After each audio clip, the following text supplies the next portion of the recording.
Historia enviada por la señora Felipe de la Sierra Norte del estado de Veracruz. En la Sierra Norte del estado de Veracruz, enclavadas en sus montañas, existen leyendas que han sido forjadas y creadas a lo largo de los años. En esta zona se han vivido por demás historias trágicas. En la antigüedad, al ser un lugar con difícil acceso, la justicia y el acceso a la salud era imposible, lo que derivó en sucesos demasiado trágicos para la población de ahí. Una zona donde reinaba el más fuerte o con mejor economía. Para salir a poner una demanda o adquirir un medicamento, se tenía que caminar todo un día entero, y esto a reserva que pudiera llegar con bien a su destino. Aunque pareciera que esto pasó en la época de la colonia, la realidad es que sucedió hace unas cuantas décadas atrás. Estamos hablando de los años 80 y 90. Hoy día, con la llegada de la carretera, muchas cosas han cambiado. El acceso a la salud es una realidad. Ahora ya llegan los apoyos sociales y concreto asfáltico. Sin embargo, en las montañas, en esas casitas de cartón y madera abandonadas, quedaron misterios ocultos.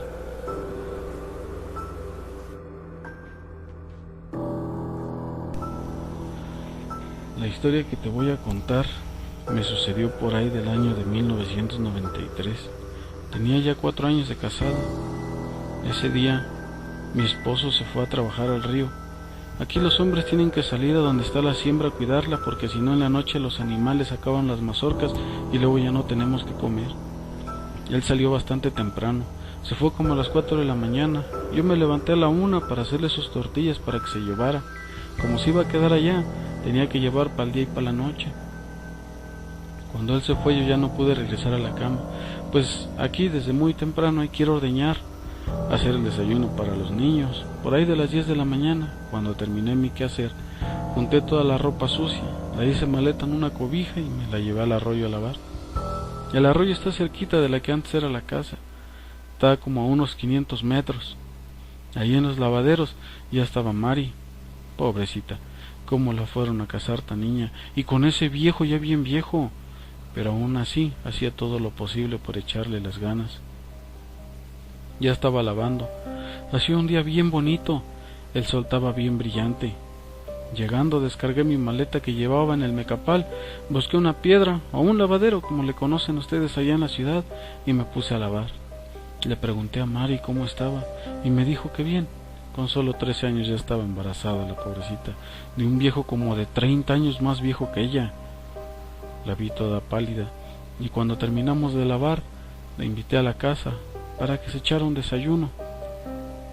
Pues al ser una niñita todavía no se podía hacer bien de comer y dependía de lo que la suegra le quisiera dar, y estando embarazada pues los antojos por acá son muchos y si nomás no hay que agarrar pues está difícil. Me dio mucho coraje que le haya sucedido eso, casarlo a los 12 años siendo una niñita. Pero aquí como demandas, ¿a dónde te vas a demandar? Si llegas al municipio ni caso te hacen. Por eso le invité a la casa a desayunar para que tuviera un respiro la pobre. Cuando llegamos a la casa le di café y tortillas, unas tortillas que ya no se había querido llevar el viejo porque según él ya era mucha maleta. Fui ahí con las gallinas y les quité 4 huevitos. Se los hice con frijoles y tantita salsa que tenía yo ahí en el molcajete. Comió re bien la chamaca. A mí me llenaba de tristeza que esa suerte le hubiera tocado. Pasado el rato se fue. Se echó su maleta al hombro y se fue, toda embarazada y cargue semejante maleta de ropa. Qué triste es la vida del rancho. Cuando me di cuenta, ya eran como las 4 de la tarde. El día se pasó bien rápido. Entre peleas con mis crías, ir y venir, se pasó el rato. Mis niños andaban jugando en el potrero, cuidando a los borregos. Yo me enojaba con ellos, porque a veces los quieren montar y los borregos son un poco ariscos y los pueden lastimar. Por ahí de las 5 o 6 de la tarde llegaron y se pusieron a leer. Acá en aquel entonces no teníamos tele, ni luz. De repente empezó a hacerse de noche. Prendí el candil y me puse a hacer mis tortillas para que cenaran mis hijos. pero había algo diferente. Se sentía una noche como muy pesada. No había luna. La noche era tan pesada que hasta daba miedo salir al baño. No sé por qué. Era una sensación muy diferente. No era como otras noches. A veces hay luna. Hasta parece que es de día cuando sale la luna, porque se ve todo bien clarito. Salen las luciérnagas. Por la noche se ven allá a lo lejos los puntitos que prenden y apagan de un enjambre grande, pero grande, de luciérnagas. Se ve bien bonito. Se escuchan los grillos o los tordos que están grite y grite en la noche. Pero esta noche estaba bien diferente. A lo mejor era yo, que me había quedado con el pensamiento de esa pequeña niña. ¿O no? Era algo diferente. Algo que nunca antes había sentido. Era como si me ahogara en mi misma sensación de nervios. Esa noche hacía un aire, pero no como el aire de siempre. Se sentía bien seco. Era algo que causaba un sentir muy extraño en mí. Acabamos de cenar y como para las 9 de la noche ya estábamos acostados. De un momento a otro, pensando en muchas cosas, en que si el viejo había comido, o que no lo fuera a morder por ahí un maguaquite, como se quedan en el monte a cuidar la milpa. Por la noche sale triste animal y es bien ponzoñoso. Y en otras tantas cosas que aquejan a uno que vive acá en el rancho, me quedé dormida. No supe como a qué horas, pero algo me despertó. Fue como un zumbido en mi oreja. Abrí los ojos de golpe y empecé a escuchar a la golondrina que se empezó a entregar bien feo por ahí por donde está el baño.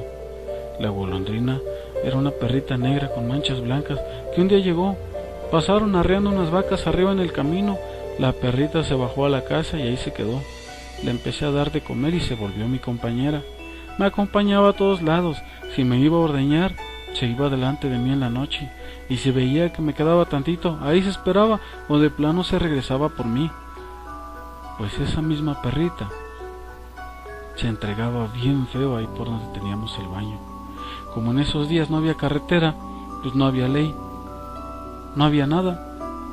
Hasta llegué a pensar que era alguna gente que andaba en busca de meterse a la casa, como a lo mejor sabían que estaba sola con mis niños. Me levanté y estiré y agarré el rifle para prepararme para lo que fuera a pasar. El rifle lo deja el viejo, me había enseñado cómo usarlo por cualquier cosa que se necesitara ocupar. De repente la perrita dejó de ladrar, se escuchó cómo se echó a correr al monte. Me vino la idea de asomarme un poco por la puerta, pero me dio miedo. Mejor recargué el rifle cerca de la cama y me volví a acostar. Pasó un buen rato. Y por allá, por el potrero de una señora que se llama Eusebia, se empezaron también a entregar sus perros con una furia bien grande. De repente, alcancé a distinguir entre el monte que la golondrina también ladraba, ya menos desesperada, pero allá en el monte cerca del arroyo también ladraban. Cuando de repente, nomás se quedaron callados, como si se hubieran quedado mudos esos animales. Ni un solo ruido se escuchaba ya. El aire dejó de soplar y de ahí del arroyo, de por donde están los lavaderos, sonó algo que nunca en mi vida había escuchado.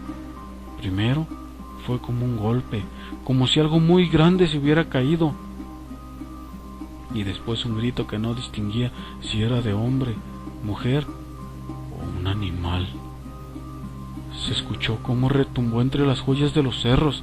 Salía de ahí del arroyo. Yo estaba acostada, lo único que hice fue abrazar a mis niños. El grito no daba tristeza, daba miedo, porque no era un grito desesperado, sino un grito que daba miedo. De repente se empezó a mover, como si lo que estuviera gritando caminara. Se empezó a escuchar que venía a la casa. Yo me llené de terror y abracé a mis hijos, pero de repente se regresó. Como si se hubiera dado la vuelta, cruzó el arroyo pero seguía gritando. Gritaba tan fuerte que ninguna persona podría no haberle escuchado. Era un grito que solo decía: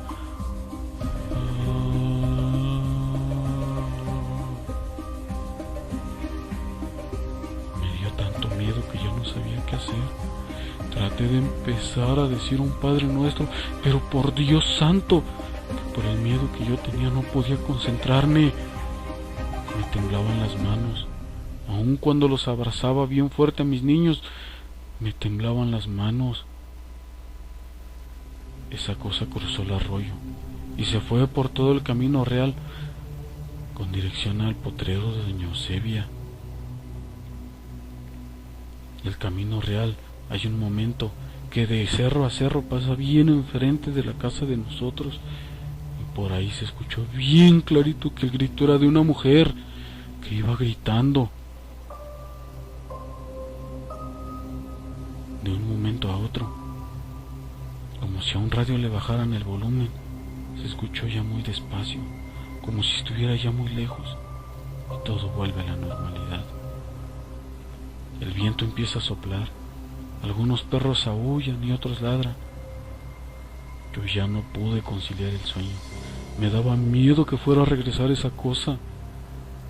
Las horas pasaron bien despacio, se dieron las 4, las 5 de la mañana, la hora de ir a ordeñar. Por el miedo que tenía yo no fui. Amaneció, y ya con la protección de la luz del sol, me levanté al baño, tratando de ver los lugares donde se habían escuchado todos esos gritos, y no se veía nada extraño. Lo que se escuchó que se cayó no estaba. La perrita, la golondrina, la que la noche anterior estaba muy alterada, no estaba. La dejé de escuchar en la noche y de ahí para acá no supe qué le pasó. Nomás se desapareció, nunca regresó a la casa. Esa noche pensé que algo nos iba a pasar, pero gracias a Diosito lindo no pasó nada. Aunque pareciera mentira, mis hijos no escucharon nada. Su sueño era tan profundo que ni con mis abrazos bien fuertes se despertaron. Me tranquilicé, y conforme fue pasando las horas del día, agarré un poco de valor. Ya durante el transcurso del día nos enteramos de una tragedia. La niña Mari se nos había ido. Su marido por la noche le pegó una golpiza y se le vino una hemorragia que no se pudo controlar, como cuenta la gente que vive por ahí cerca de su casa. Cuentan que como a las 2 de la mañana fue que murió. Con la golpiza se le adelantó el parto y no pudo tener al bebé. Los dos se nos adelantaron. Ya por la tarde, por ahí de las 5 o 6 de la tarde, llegó el viejo de por allá del río. Él me contó que allá también se escuchó, que también pasó ese animal, pero se escuchaba más como un grito de gente. Pero se escuchaba también muy triste. Mi viejo se levantó de ahí donde estaba echado y se asomó. Al filo de la milpa hay una ladera donde no puede bajar ningún animal, ninguna persona puede bajar por ahí. Y él cuenta que vio un caballo parado en 2 patas, bajando de ahí. Este animal iba gritando, se bajó y se perdió entre el monte. No lo podía creer. Se volvió a esconder entre la maleza hasta que dejó de escuchar eso. Cuenta que se le pasó la noche muy lenta. Al día siguiente, intrigado, pensando en que a lo mejor su mente le había jugado un juego, una broma, como dicen por allá, se fue a asomar, se armó de valor. Lo único que vio fueron las 2 patas pintadas en el suelo de una bestia. Se armó de valor, Se puso a trabajar a la milpa, pero había algo que no lo dejaba en paz. Una sensación de nervios, y mejor se regresó a la casa. La verdad no sabemos qué fue. Unos dicen que fue la Llorona, otros que fue el animal, como aquí le decimos al diablo, y otros hasta que fue una sirena, pero yo lo que creo es que fue un espíritu que anunciaba la tragedia que había pasado. Un espíritu que anunciaba el adelanto de esas dos almas inocentes que no tenían ningún pecado en esta tierra.